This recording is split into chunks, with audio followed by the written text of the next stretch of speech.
We're not going to have our hands bound. If we recognize major threats, we're going to take action, come what may. The message coming out of the leadership here today and yesterday is that no, nothing is going to force Israel to place its security in second place.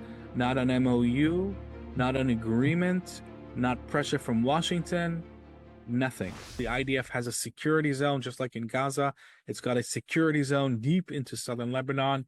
And yesterday, Prime Minister Netanyahu made it clear that the IDF is going nowhere. It's not going to withdraw until such time as doing so would not represent a massive threat to the people of northern Israel, because Hezbollah would exploit that vacuum to reconstitute its invasion bases that were dotting the whole of the Lebanese-Israeli border.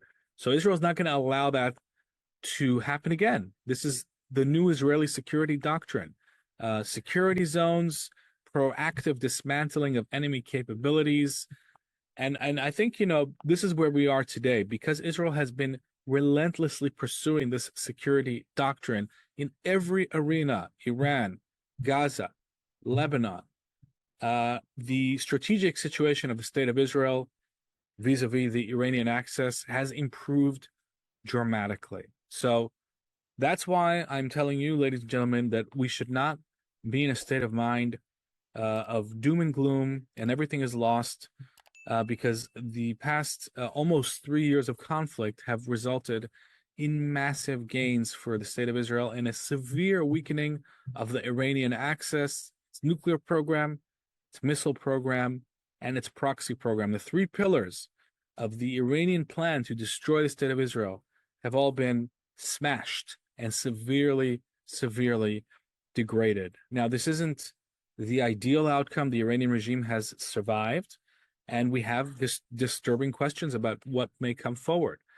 And here I think I'm going to be posing basically a series of criteria and tests. This is what I want to introduce here to this conversation. So rather than claiming that I know what's going to happen in the future, because I don't, and I don't think anybody does, I have my hopes, and I have a number of assumptions and expectations as an Israeli citizen here living in this country after October 7th, and I'm going to present those to you right now. And I'm going to also look for some signs that this may come to fruition, this new Israeli approach. But we have to be modest, and we have to say we don't know what's going to happen. We have to outline the various potential scenarios. So the deal is not looking good, because it would allow Iran to start receiving large funds, and it would obviously use those funds to try and rebuild its missile program, its terrorist proxies, even if we assume that it freezes its nuclear program for a period of time. But as I've said, that doesn't mean that Iran can tomorrow go back to what it was, or that it will have access to its proxies. Now, here is where the big test comes for Israel.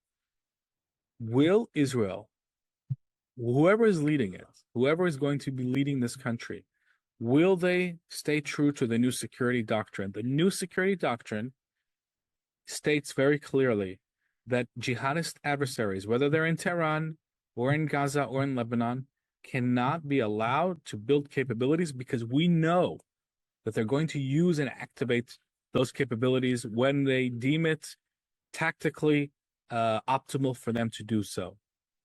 Will they be allowed to rebuild or not? That is the big strategic test that's going to be facing any Israeli leadership. Now, here's the good news, okay? First of all, if you look at the comments that came out of Defense Minister Katz, Prime Minister Netanyahu, and the defense establishment, the military officials, they're all saying the same thing. They are saying it's not going to happen. It's not going to happen. We're not going to sit on our hands again and allow these jihadists to rebuild. Now, let me just give you a few examples of this. Prime Minister Netanyahu said yesterday, this is Trump's deal, it's not ours.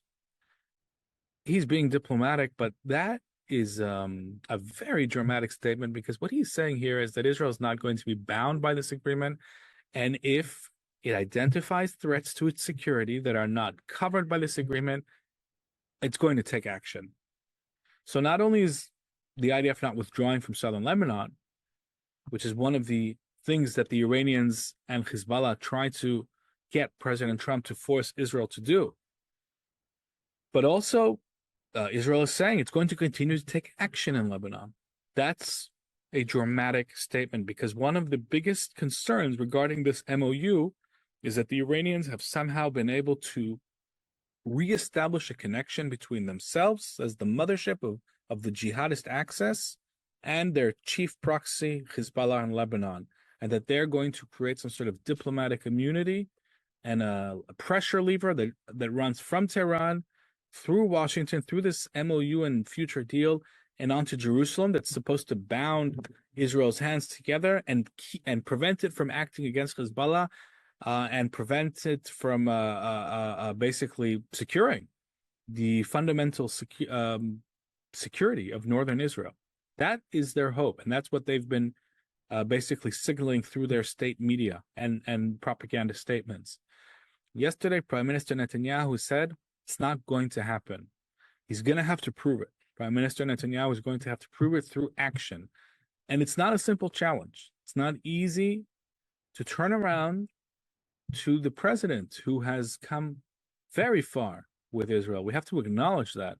There's a lot of Israelis now feeling, and supporters of Israel who feel disappointment and bitterness, and rightly so, because some of President Trump's statements have been really recently just abhorrent. But we cannot forget that this administration has enabled Israel to make massive gains in every arena against Hamas, against Hezbollah, against the Iranian regime.